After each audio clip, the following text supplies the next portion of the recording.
Ladies and gentlemen, welcome to the Rock and Roll Brunch podcast, episode number 24. Today we're going to be talking about major labels in Russia, as well as the latest from Mom Jeans. All that, plus so much more, all in today's show. Ladies and gentlemen, welcome to Rock and Roll Brunch, episode number 24. My name is Josh Marcanti. I will be your host. With me, as always, is Mr. Chris Marcanti. Chris, good morning. Good morning, Josh. And also with him, the Dane train, Mr. Dane Erbach. Dane, good morning. Hi, guys. Dane's with me this time? Hey. Well, for now. What does that mean? You said, and also with him is... Oh, also with you as a co-host. I'm also on Team Chris today. And also with, I'm waiting to see how Josh courts me. That's playing out. Why does it start Team Chris? That's not fair. No. You should be neutral. And no. I don't know. I guess you know. All right. Well, not winning anyone over yet, Josh. I think I can win you over by the end of this. He wants you to put in the work, Josh. That's really what it is. That's all it is. Put in the work. Put in the hours. Oh boy, are you rapping the rock? I take what's ours. I almost made Dane spit coffee. Sorry, I did almost do a spit take right there. What, you think I can't bust out the rock raps at 5 o'clock in the morning? You think I can't? Wrong. You'd be dead wrong. You'd be wrong. You'd embarrass yourself and your family. How you guys doing this morning? Tired. I was thinking last night that I should change the greeting to this show, since I'm almost 100% convinced that not a single lady would be listening to this show, and that's not to say anything about our content or I'm sorry, women in general. It's just more. I don't think they probably don't like us. So maybe just gentlemen, welcome to Rock and Roll Brunch podcast. Oh, when you say ladies and I gotcha. I was wondering where this is building up to. Yeah, that was a shower thought. But then you know what I knew is that you guys would not yes and me, and probably shouldn't bring it up. But here we are. Trying so hard not to. The moral of that story is I felt like you guys wouldn't yes and me, and I was 100% correct. So yeah. Well, you want to. It's really, you say good morning, they. Good morning, they people of the internet, and that's the Okay. Well, maybe someone have downloaded it. Yeah. Okay. People of their streaming platform. Yeah, you don't want to alienate people of live their streaming platform of choice. Yeah. Yeah. You gotta be careful. You gotta be careful. We lose 3 listeners this month. That's it. Three of our 7. 3 of our 7 are gone. God damn it. Hey, God. that would be dramatic. Dane, what you been listening to, buddy? What if they were all ladies? That'd be wonderful. There's probably some stats somewhere on that we can look into. Oh, get to our personas.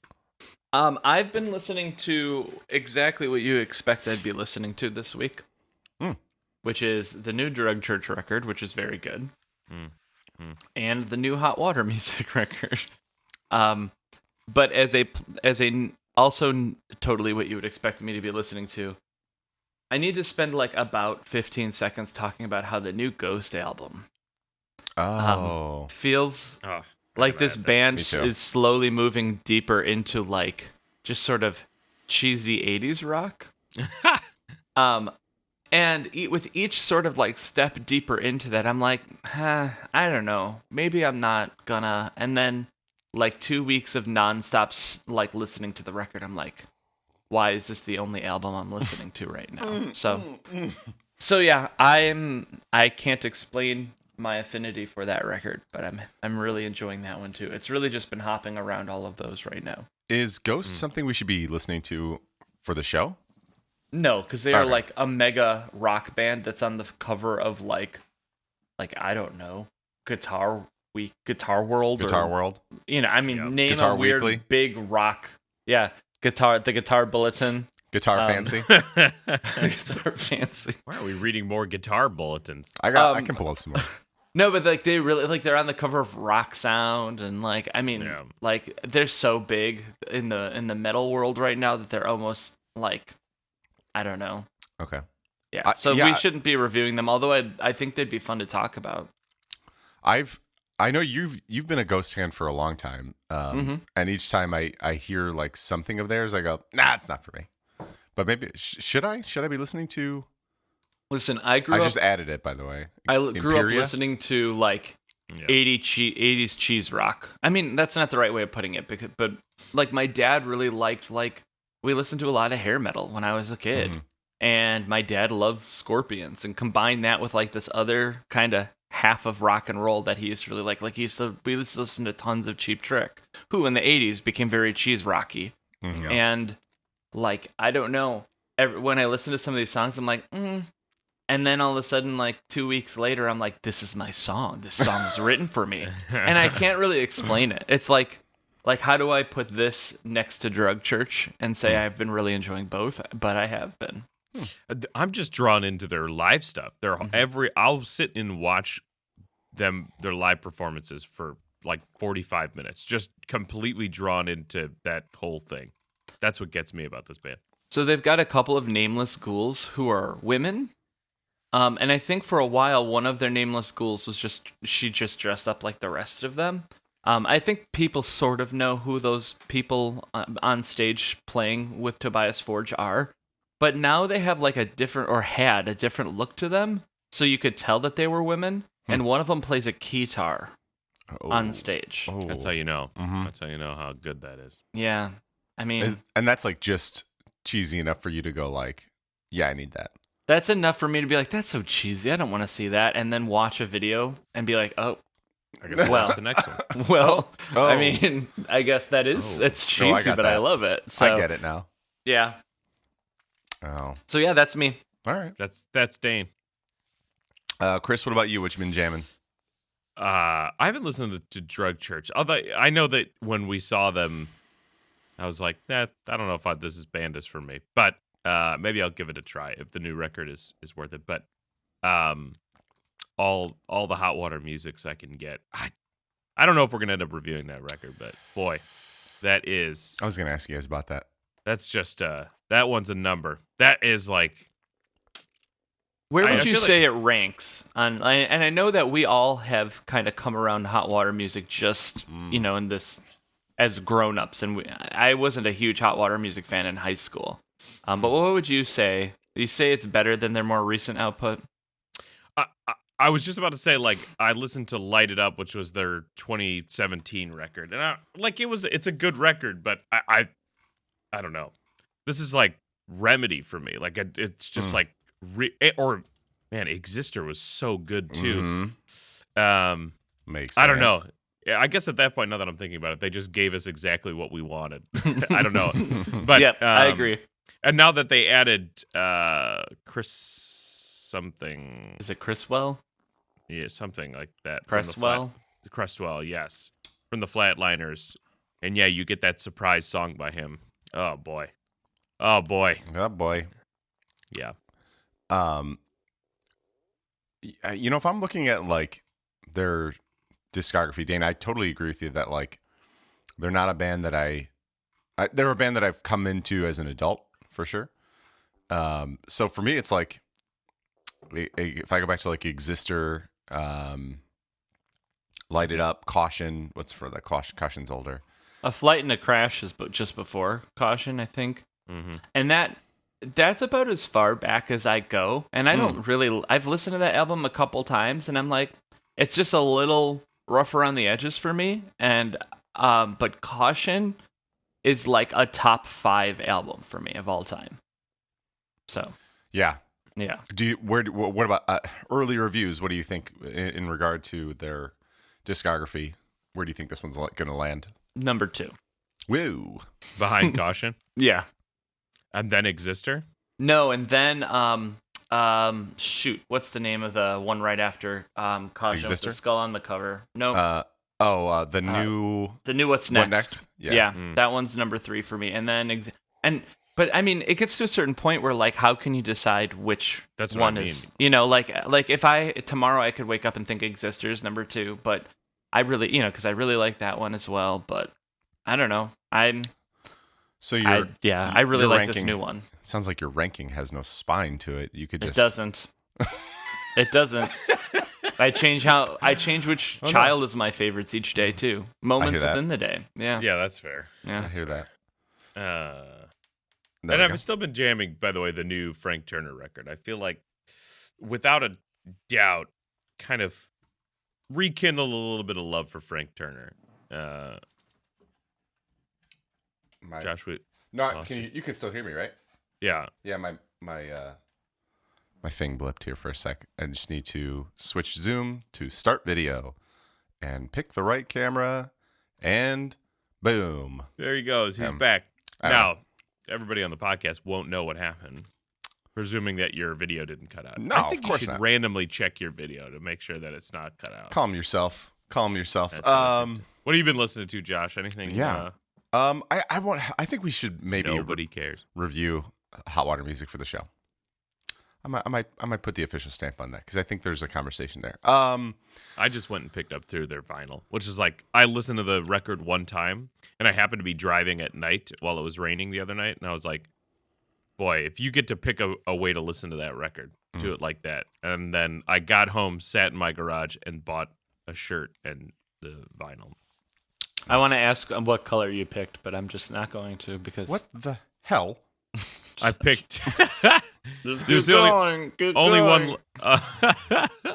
There's only one color left. I picked pink. Yeah, me too. Yeah. I thought the pink one looked cool anyway. No, I I thought think so, there's too. another pressing coming out though with a couple of other colors. I think I saw that yesterday. So Okay. and I picked know there pink were on some that one. like other wild colors before, but they all sold out really fast. Yeah. We talked All about good. that. We talked about that for a second. Every time I click my mouse, the thing turns off.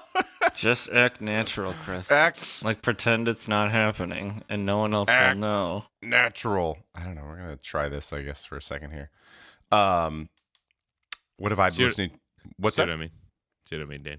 Mhm. You don't worry. Don't you worry about Guys, your audio. Well, this is Don't what you this is what I'm talking. I Don't click you I worry click a about button. it. I click a button and my stuff turns off. Okay, that's normal. You're the IT guy. Spanish love songs. Mm. I downloaded recently. Brave Faces Everyone. Recommended to me by my good friend Mikey Cheerio. Discovering that band is totally my jam. Wait, have you never heard of them before? I've heard of them, but never gave them a shot. A and then B, like I don't even know if I ever listened to their music. It was just like a band that I heard of like in passing or whatever. Gotcha. So Yeah, yeah, they're playing at Dirty Nelly's in May. so we might go see them. Yeah. I wrote their band bio really early on. Oh wow. That sounds Reviewed a couple of their Maybe records. That's why it sounds familiar. No big deal. It's I mean, I've heard of them. I mean, you're I've heard always, their music, You're always but- in the bleeding edge. you know me. And then Drug Church. It's probably the other one that's been going off of my ears a lot lately. Have you guys gone back to Gregor Barnett at all? Not personally, no. I've No. been all was this gonna good ask the same music all question. came out all at once, and I was like, all in. know. Mhm. I know. I was going to ask the same question for you guys, but Apparently, Chris is the host now. Yeah. look at me. Look at me. I'm the host. Look at me. I am. All right, host. Chris, do you want to lead us in the? All and right. hop So up- first up is a story from. It's our always friends from at Rolling Stone. Rolling Stone. Mm-hmm. Go ahead, Josh. Go ahead, Chris. No, No, you. it's got all it. you. Go on. Commitment. Everyone driving to work listening to this is like, the tension is in my car now. Too. We're gonna. I can feel it between the Hey, speakers. if you're listening to a podcast with me and Chris, you're listening to Fighting. Yeah. Now I'm gonna pan one of us left and pan the other one right. So it just in your car, you're literally listening to it in between an argument. Well, it's gonna be a standoff for like 3 whole minutes of you. Being, go ahead. Go ahead. Go ahead. Just go. Go ahead. This one is brought to us by the good folks at Rolling Stone. Major labels suspend. I'm just kidding. Yeah. I mean, yeah, that's Chris. You got it, buddy. Why are we even? What are we doing? You got this. Major labels suspend operations in Russia following the Ukraine invasion. And you know, the article that we're going to be talking about is basically just that, where you know, between this episode and our previous episode, an entire war broke out, which is just crazy. But you know, for our purposes, we're really looking at how major labels have suspended all operations in Russia. You know, specifically the quote from the article: Sony Music Group calls for peace in Ukraine to end and an end to the violence. We have suspended operations in Russia and will continue our support of global humanitarian relief efforts to aid victims in need. Seemed like Sony was the first guys out of the gate. And then at this point, you know, Warner, Universal, BMI, and then, you know, music adjacent Live Nation, Spotify have all ceased operations. You know, I was also curious when I started reading this. This was not in the article, and I was like, well, how much of a hit is them ceasing operations in Russia really going to take in the music industry? And I found a pull quote from musicbusiness.com. It said, despite its size, it's a small market for music, according to the International Federation of the Phonographic Industry, not pornographic. I had to read that a few times. Phonographic industry, a global trade group. I know, I didn't even know it existed. Russia generated just under $200 million in recorded music revenues in 2020, making it the 16th most valuable territory in the world, behind Mexico and Sweden. But it has seen important growth in the area and increasingly a destination for touring. I was surprised how many bands are. Me too. There, of course, like the first deep dive into this is that there's all these bands that canceled their shows or whatever in Russia. And I was like, how many bands go to Russia? I guess Green Day was going to be there. But more importantly, there are a handful of bands that have not canceled their Russia dates. Oh, that I didn't see. Super interesting. Among them, our dear friend Eric Clapton apparently hadn't canceled. Does that surprise you? Hadn't canceled his dates in Russia just yet. Russia loves Eric Clapton, I guess. Yeah. I guess I just sort of assumed like this sort of stuff probably wouldn't hit Russia as a sanction very hard, because like Russia probably has its own internal music industry with like Russian artists and like Russian record labels. They probably do not need like Sony Universal to like, I don't know, be able to still tour and play shows. And I guess I feel a little bit like some of this feels, you know, like Coca-Cola was like, we're not going to be doing stuff in Russia. And like Warner Brothers is like, yeah, us too. We're not gonna. That was kind of my vibe too. So it made me go like, okay, what day? Because initially it felt like that took a long time, or it feels like it took a long time. Like, hey, just stop. You know, the bandwagoning of not being supported in Russia. What was the timeline actually? So, Russia invaded on February 24th, and that press release came out on March 2nd. So it was actually less than a week for Sony to respond, which I actually thought was like surprising. That it actually less than 1 week to go, okay, yeah, we're not going to do that. We're not going to support Russia. I'm curious about Spotify. You said Spotify is not Spotify too. Yeah. Have they just shut down service for Russia? Their paid service they shut down. They're still operating free in Russia, and the thought being podcasts and stuff like that, where it could be anti-state run media and they can still get some information, you know, through that way.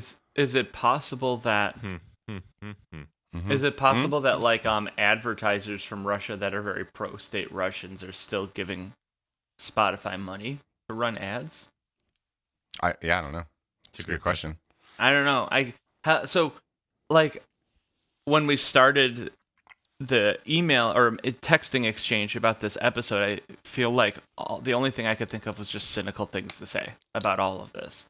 And one of my cynical things is like Like, if Russia was the third or fourth highest market for any of these record labels, they probably wouldn't have pulled the plug, would they have? They can't. It's like afford to. it's an easy choice because it's the 16th most popular country. No, it's a good. I mean, You know what? The other question I have at work, and I won't say where I work necessarily, but we have contractors that are in Belarus and in the Ukraine, and two of the contractors live inside of the separatist regions in the Ukraine, and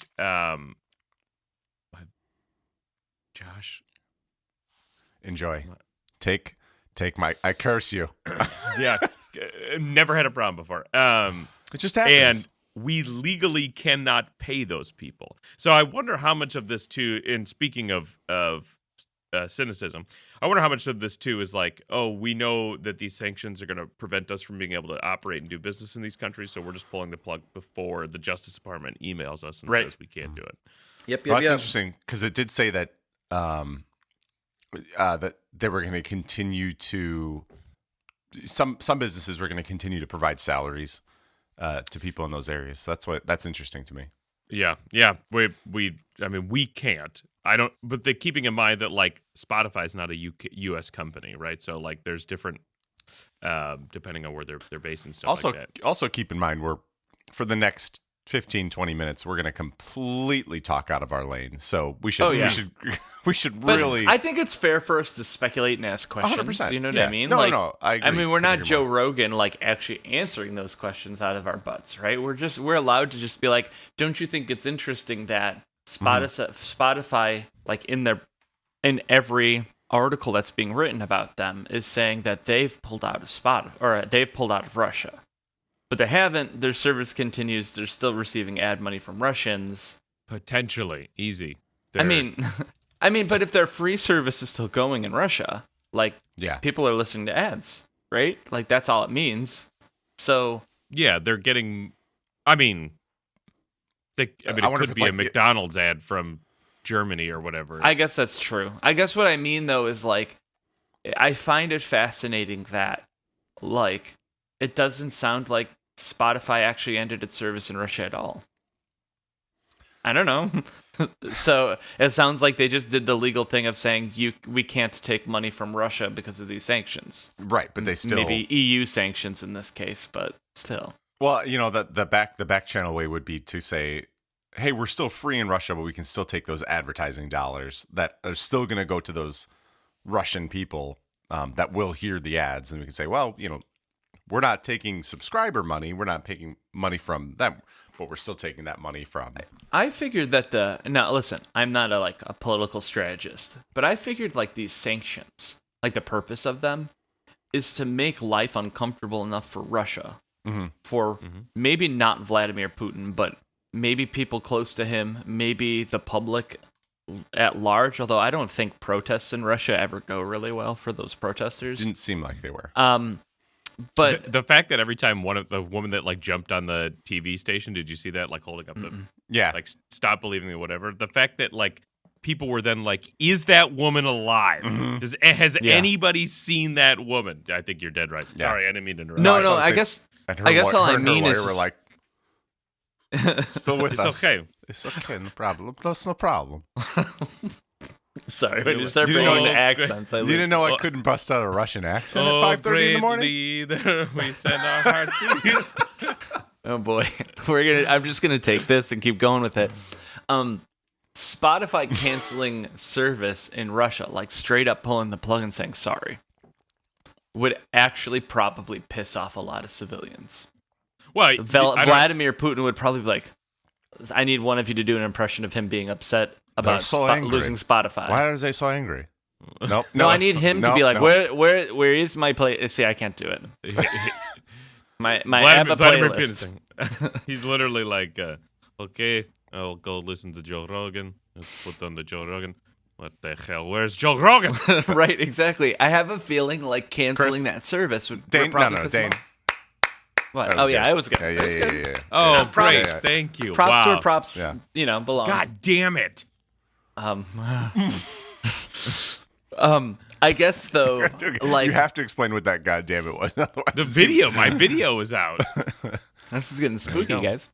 But I guess what I'm trying to say is like, if the whole idea of these corporations, and we're talking specifically about music, but if they're all saying we're not sending Coca-Cola to Russia anymore, then the idea might be like, hey, that's probably going to make Russians feel like the pinch from the international community that what they're doing is totally abhorrent, right?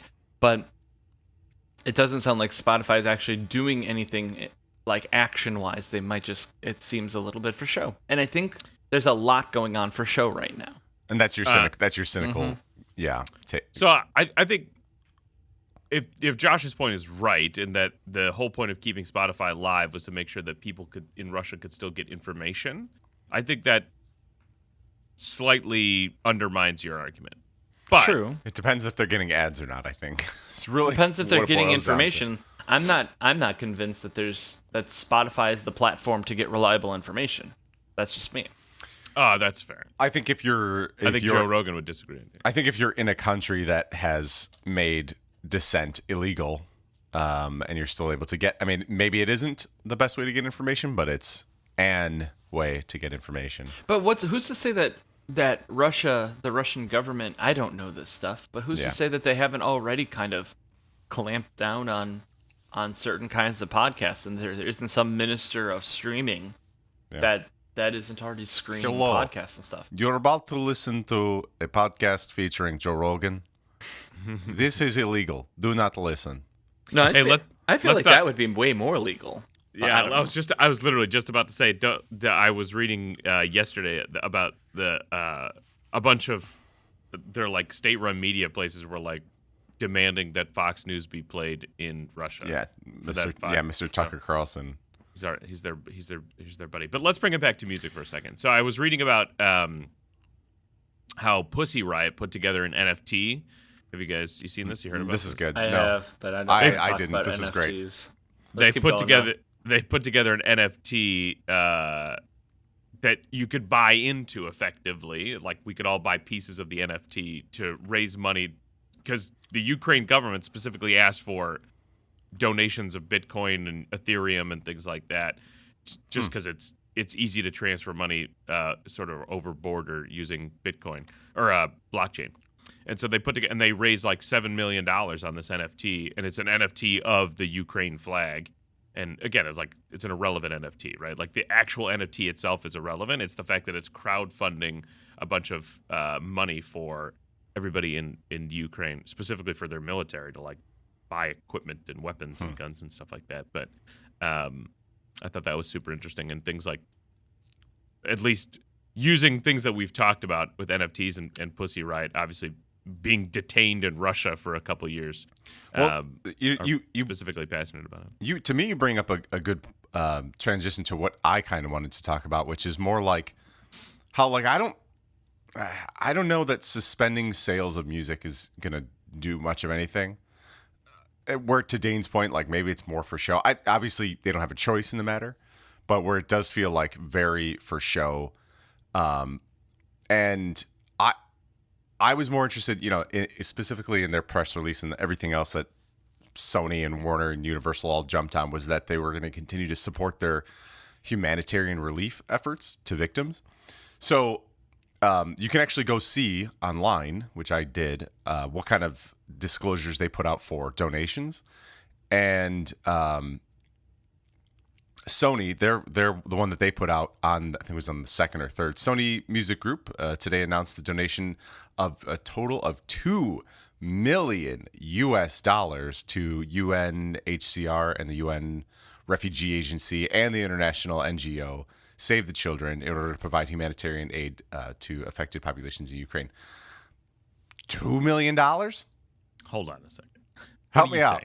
What are you saying? So what I'm saying is, you're saying that $2 what I'm million saying is not enough money? They don't have a lot of money. Sony doesn't have a lot of money. Chris, Sony Music Group probably does not have a lot of money. They can't get a couple dollars from Papa Spider-Man, who just made $1.5 billion. I know. I mean, Sony as a company, I have no idea. But if this is from Sony Music Group, Well, that's the release. 2 million. But I mean, they're still one of the top 3 major. That's them going into the sofa. Like they have no, No, I don't. That can't be right. With all the rights that they have to everything and how much royalties they're raking in every single day. $2 million. Let's just say this, because I'm not gonna take a side here, although I'm still on side Chris for the moment. Great. Just generally. Yeah. But Makes if me we're so saying angry. Pussy Riot could raise $7 million in NFTs, Crowdsourced, right? Yeah. sure. But still, like it's a they're band. using their clout to raise that money. I mean, it's not totally unreasonable to think that like Sony couldn't have some clout too to raise some money in a similar Hold way. on. Let's be careful not to fall into the trap that most. Let's be careful not to fall in the trap that like arguing that the thing people are doing to help other people isn't enough. Just like Fine. just let's I be accept careful that. to I accept to that. not walk that plank a little bit of like they could be doing so much more. It's like okay. No, Makes 2 sense. million is pretty good. I'm not It's more than I totally have. Is it? I'm not totally in disagreement there, but I do think Josh makes some kind of point. Not a And- good and- one. No, Go I on. do think he makes a reasonable point. That I do think if like all of these companies, and again in music, beyond music, raise some money to to send to this, to UN relief, right? I think that's probably going to make a difference. Like that's probably billions of dollars. But I also think that like, for companies who are making the claim that they are trying to do something, take some action against Russia and for Ukraine, our conversation was just about like how much action is your action against Russia really so far. I mean $2 million. I don't know for a fact how much that is for Sony, but like there are probably some records like that are worth, that made them quite a bit more or something. I don't know. I think these are all kind of like interesting things to talk about, even if we might be treading down the wrong path. Do you think you would rather have seen Sony like so there's this Ukrainian band right now that has I want to point out, Chris, that according to Music Business World, which I do grab some information from, Sony generated $7.5 billion across recorded music and publishing last year, up to 24%. YOY. Great. Look at their positive cash flow. That's what I want you to look at. Yeah, I don't know. You can't argue with an accountant about this stuff. Anyway, there's a I'm band. just There's a band in Ukraine that has done a cover of London Calling called Kiev Calling. Have you heard this song? You seen this? You heard about? You seen this one? And I would be curious if you guys thought like, should they take $2 million and go sign a bunch of punk rock bands that are like, Well, that's a good idea. fighting the good fight in the country? I think there are a lot of ways that record labels and the music industry could see an unjust like war going on somewhere else in the world and say we're going to try to be on the right side of history. I'll give you a couple of examples that I saw, because ultimately there's this like feeling that Americans feel when they see like other countries in pain. It sometimes depends on the country, but Accurate. in Ukraine, like people feel guilty that there's this country that's being invaded, and they can relate a lot to the people who are there. I've been spending 3 weeks like trying to put myself in the shoes of Ukrainians and being like, what would I do? Where would I be? It's a crazy thought. And when you have these thoughts, you want to do something. Right. In the United States, all we can do is be like, where can I put my money? Like that's all we can think of doing. I really like, though, that like Riot Fest like commissioned some really cool artists and made a couple of really cool shirt designs. They're really cool shirts. Like, I know. I was gonna buy one. yeah, me too. I thought about it too, and then I was like, I don't know if I really want to wear a shirt with the Ukrainian flag. I would feel a little phony about that. But I considered donating to that because even though it's Riot Fest, a Chicago like festival It's got it's got its roots in the right place. Their actual like hereditary roots, like the people who started Riot Fest, are from Ukraine, right? Oh, Yeah. interesting. Yeah. Yeah, I mean it's like personal to them, and I kind of thought that like if I was gonna put my money somewhere, I'd rather give it to a group like an indie group that's raising the money, and trying to put the money in the hands of people on the ground fighting the good fight, or like people who like refugees who need it, and I think that's what they're doing. Another example is this record label, or it's like a collective. They're called the Post Everything. It's sort of like a post rock collective, and they put a Bandcamp compilation out with like I don't something like 60 songs from different post rock artists, and just given all of the money to a Ukrainian relief organization. They're giving it to Save the Children. I just looked it up. So I think that's pretty wild. Like that. Well, that's a huge, to your point, I mean, that's a huge 60s track compilation. That's crazy. It's a ton, Yeah. right? And and I've been listening to it a lot. There's some really good music. I think the thing is like there's a lot of ways that people are trying to come up with where we can feel better about the fact that we can't do much about Ukraine. But some of that is helping other corporations make money. The Airbnb one, for example, made me feel a little uncomfortable. What's that? What was the Airbnb one? People were buying Airbnb, like they're renting Airbnb rentals in Ukraine. Yeah. I didn't like the idea that like my clever attempt at charity, was actually making Airbnb a lot of money. Yeah, did I imagine Airbnb they were take the- donating I don't- it. Did they I don't take the think they fees off? took- And I stuff thought they like that? didn't take the fees. I'm I not thought sure. I don't know. Like, I just this is the thing that makes me feel weird. Is like some of these are a little more grassroots. Some of these are a little bit more corporate. But the problem is, and just like Sony and Universal and Warner Brothers and stuff, is I can't help, like, given their track record, and Spotify of all places, I can't help but feel a little bit cynical and a little bit skeptical about their intentions. I would rather give my money to Riot Fest and say, I trust you guys. Like, you guys are making a better case for it. And maybe that's just me being biased towards indie things, you know what I mean? But I guess that's kind of how I feel. And I think, to Chris's point, there are other creative ways that people could, like, make this, give money to this campaign, or like contribute to this cause. So yeah, I think it's tough for us to kind of cover, because it's like we don't, like, it's not it. The thing you hit on that made me think, give pause, and is exactly how I feel, which is like how you internalize it and think about how it would affect you and your family and the people you know and stuff like that. So, and then I'm with you where I'm like anything involving big corporations makes me feel cynical too. Like that's why I looked, and that's why I question how much they give and da da da. Dane, if you were to recommend, based on what you've kind of looked at and stuff like that, any specific places people can check out, or that saw something promising on your end? We're obviously going to give all our advertiser dollars to Ukraine. Right. I'm pledging here right now to give all the money that this episode makes. All of it. I will give. And honestly, and all of it, the whole show makes. Why stop it? You can have all the revenue.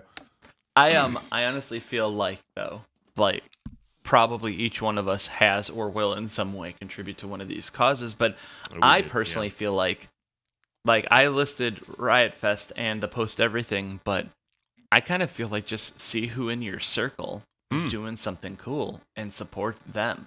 Like I said, an easy way to do it, there are easy ways to do it through corporations that might be doing the right thing, and we might not find out for 2 years that they're not, or that it's not quite as right as we thought.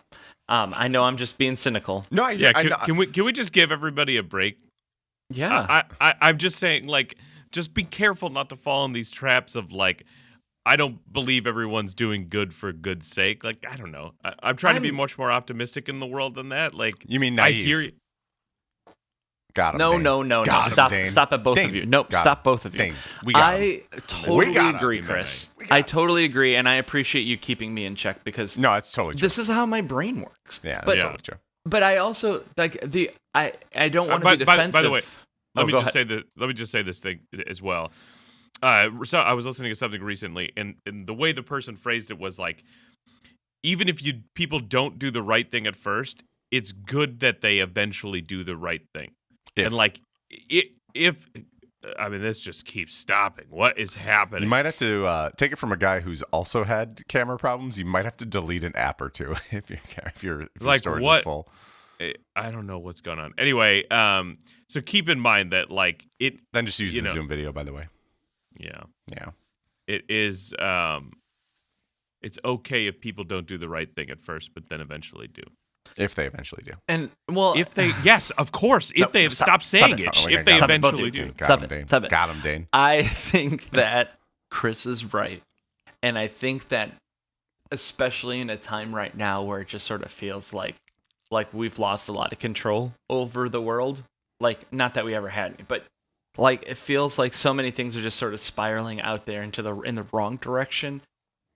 We do have to keep our cynicism in check. And so I totally agree. I still think that a lot of our listeners would probably agree that finding a company, no matter how big, no matter how small, that you connect with, that you've looked into where they're sending their money, that it's easy for you to donate to, I think is probably the best way to do it. And all I had to do was like swipe through my Instagram feed to find a couple of really great things. You know, I like mean, even sure, like our school district is doing something, the police department's doing something. You know, like there's a lot of ways. There's a lot of ways to do it, and find the one that makes you feel like what that gives you that assures you that you're doing the right thing instead of makes you a little nervous. You know, like I'm not gonna stop streaming. I mean, I don't stream on Spotify, but I'm not gonna stop streaming on Spotify just because I'm a little meh about how they're like my interpretation of what they're doing in Ukraine feels a little iffy. But I do think I could channel my money to someone else other than Spotify then. But if you guys did want to buy a bunch of major label music, I'm sure some of those dollars would head that direction. Oh my gosh. Let's go ahead and transition to our record review for the day. This one is going to be brought to us by Mom Jeans. This is their third full-length release. This is called Sweet Tooth. I'm gonna go. Why don't you go No, first? No. Because you were the one that had talked about this record. Was I? And Yeah, and then you're the one who somebody pitched this one. Yeah, somebody at work Ooh. recommended it to you, and you hadn't. You've got more of a story with it. Okay. Why don't you go? All right. Well, sure. Fine. I definitely hopped on the train with Puppy Love, which is their second record. Definitely more of a, a different record, kind of altogether. I would say that they're changing. They changed their vibe a little bit with this one, which to me is not a bad thing. I wanted to start off by saying that I love this record. I really, really enjoyed this record. Like I said, it was a little bit different from what I was expecting to hear from them on their third record, and for me that made it better. What I really loved was, I was reading an interview that he did, the lead singer did with Alt Press, and they were kind of talking about how they were feeling like the same kind of catching the 2000s punk revival kind of stuff. He said that's not what I heard. I didn't particularly hear that, but who am I to In the record. Yeah, like not as much as like he was touting, but who am I to say what the intent was? I just really liked, to me it sounded like super catchy, melodic, tons of like unique sounds. I love in music when like unexpected things happen, where it's like it's not just so formulaic and things catch me by surprise, where I'm constantly like, oh, wow, okay, whoa, okay, all right, interesting. Okay, wow. Like that happened in this record like over and over and over again for me. Totally reminded me of, I don't know if you guys felt this at all, but like almost like a little bit of like Say Anything and like interesting. parts of like Pup, where it was just like, kind of crazy and sporadic, but like also, I don't. There's a part in a song where he's like, he stutters and he's like, me too, or something like that. I forgot what he says, and I'm There's like, some like little talky stuff. Yeah, like I got you. I feel that. Or in like parts of like Real Big Fish where they do like little talky stuff, and like I don't know. For those reasons, I really did enjoy the record. But then on top of that, like I said, just some of the most catchy punk rock or rock and roll melodic stuff that up there with the rest of them. I would probably point out like the first 3-4 tracks for the record for being like some of the strongest. I did feel like maybe in the back half it got a little meandery. There were some that I actually skipped through and that doesn't mean that they're bad. It just means it didn't grab me, like Graduating Life or Graduation Life. Graduating Life didn't particularly grab me, but yeah, really, really love this record. And that's What's your favorite song on the record? Yeah, I would probably, like I said, I'd point to like What's Up, Circus Clown, Sugar Rush was great, stuff like that. So, Dane. So Dane's favorite record of the year. well, I went into this probably cynical, and because No.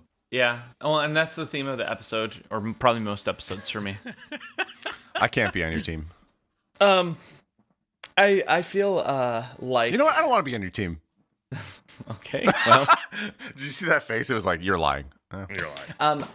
We all I think know. I went into this one thinking like, okay, there's bands I hear a lot about, and then when I listen to them, they don't feel like anything like, oh, another band like this, like.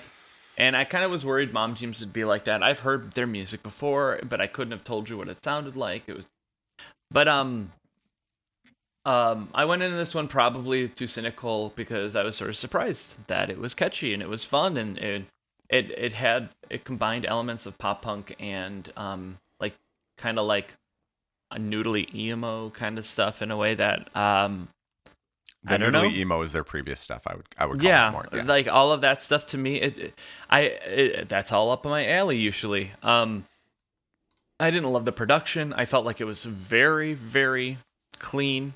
To the point where I was worried that the drums were straight up a drum machine. I didn't or like the electronic snare. drums. I Yeah, forgot to mention that the snare was really like slappy. Like it didn't. but the yeah. drumming's amazing. You know what I mean? Yeah, It's yeah. like The really drumming good. is really good. And so like there's for every little thing that I was like meh, I was sort of like, but there's this that I kind of liked. So,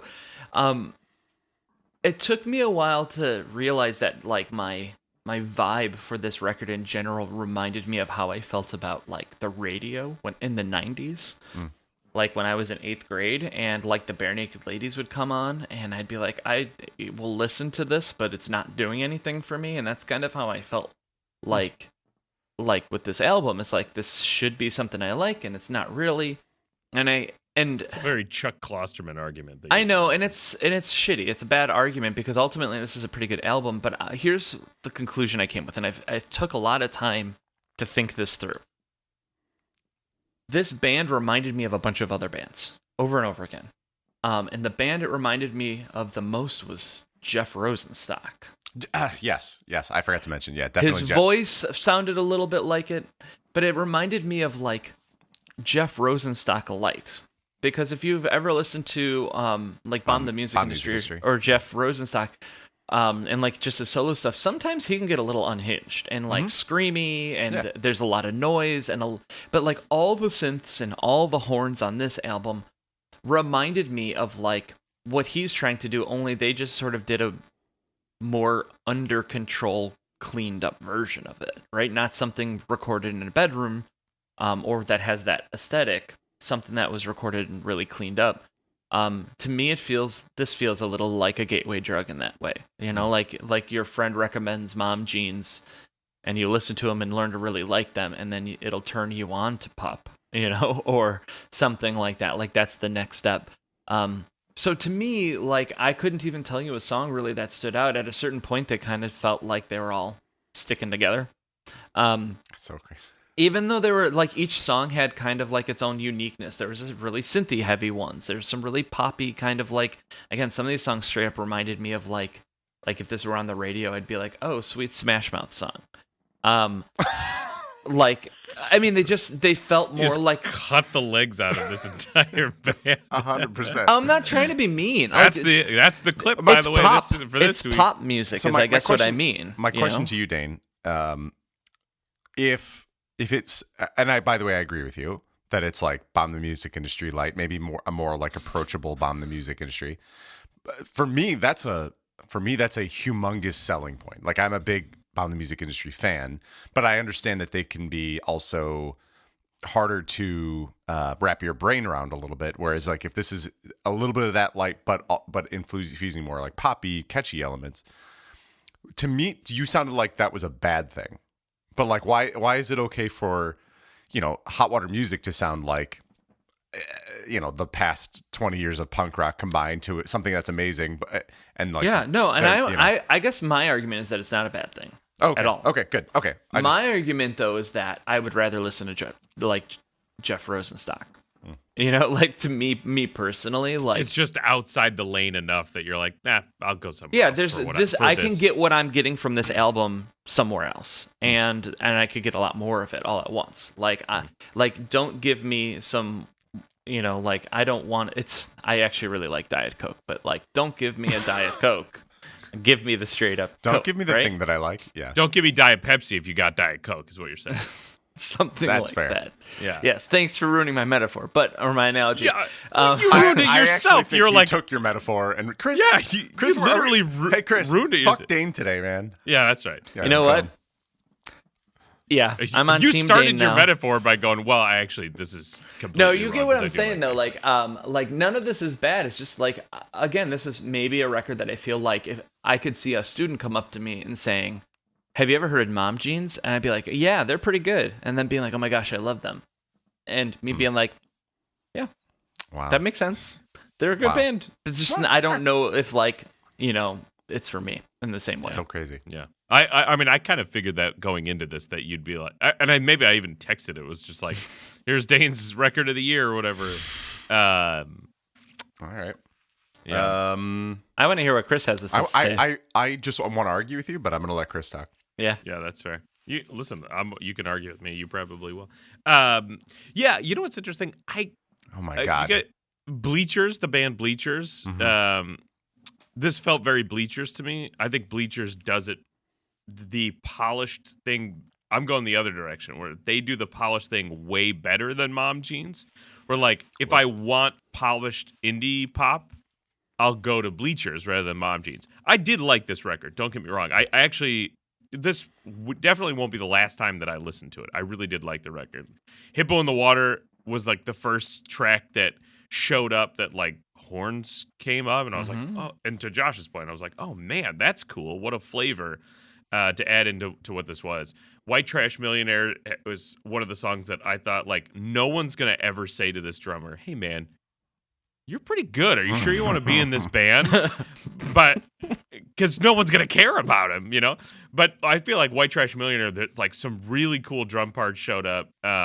I hate the talky stuff where they're like, and that's what I didn't like about Say Anything. I hated the band Say Anything. Never was into the band Say Anything. And so, Dane, I'm shitting at it from the opposite end of the spectrum as you. But the same problem, right? The same problem, Yeah. effectively, but from a different angle. I will say that Sugar Rush is my favorite song. I feel like on the right now record. I'm in the world where like it's that gif of like, what's happening? Go ahead, Chris. Sorry. Overall, I like the record. Sugar Rush was my favorite song.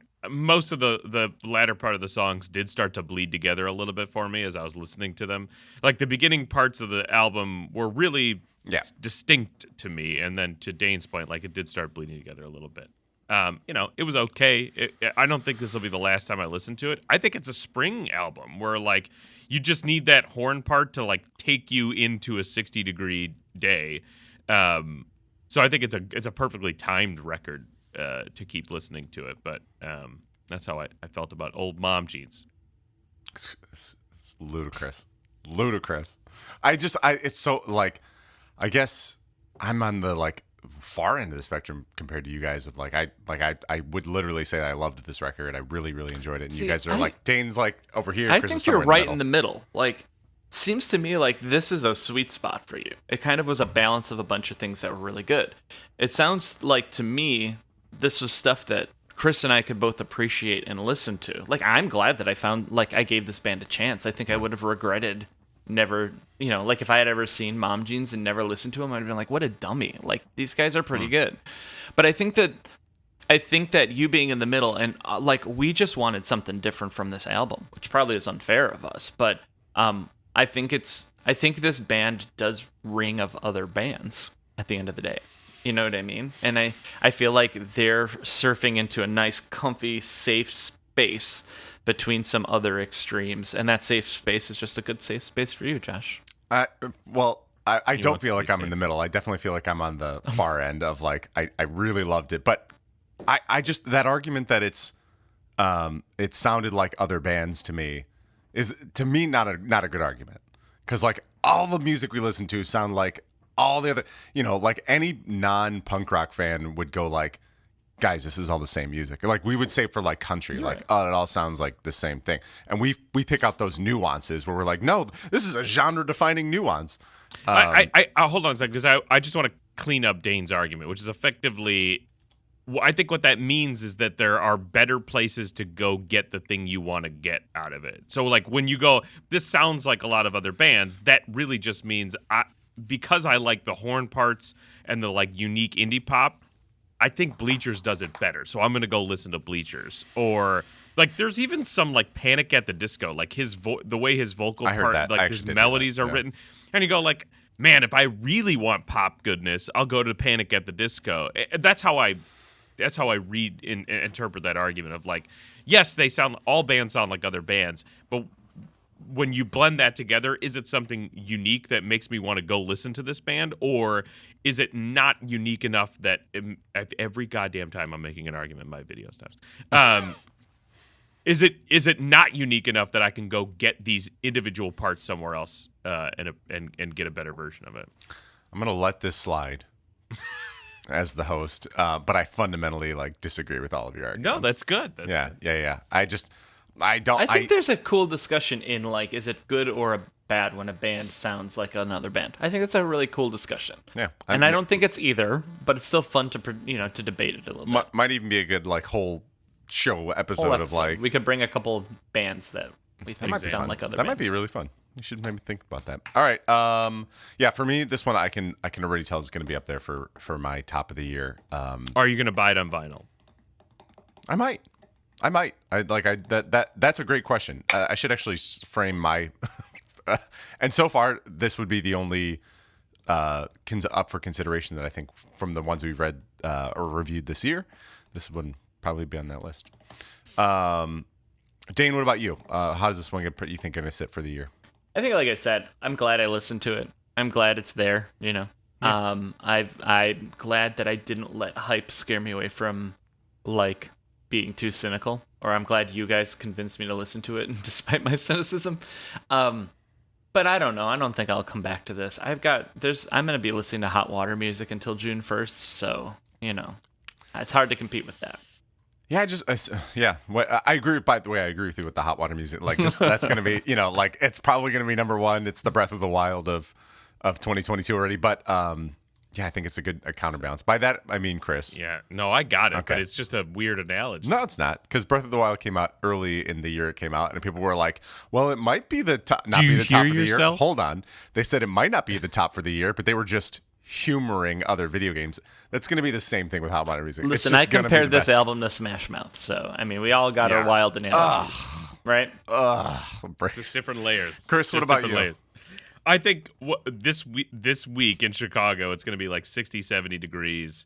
And when the windows open, I might hear those horn parts in the back of my mind and go like, oh, I should listen to that record. I don't know if it'll make it out of the next couple of weeks, especially given, Hot Water music and its other contentions. But yeah, I didn't think it was a bad record. I will definitely listen to it again. All right. Well, for us, that's going to go ahead and wrap up this episode of Rock and Roll Brunch.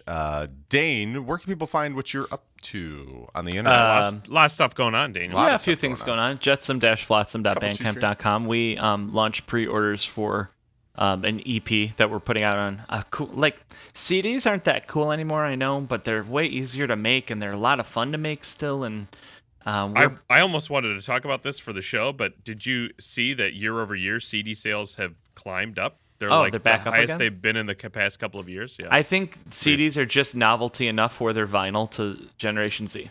I mean, it's true. We're not gonna have a goddamn thing to play it in though. That's very true. We've kind of abandoned it. We're gonna make a cool CD that's like printed on this like black on this special like stock, and I don't know. It's gonna be like unlike any other CD I've ever made. Cool.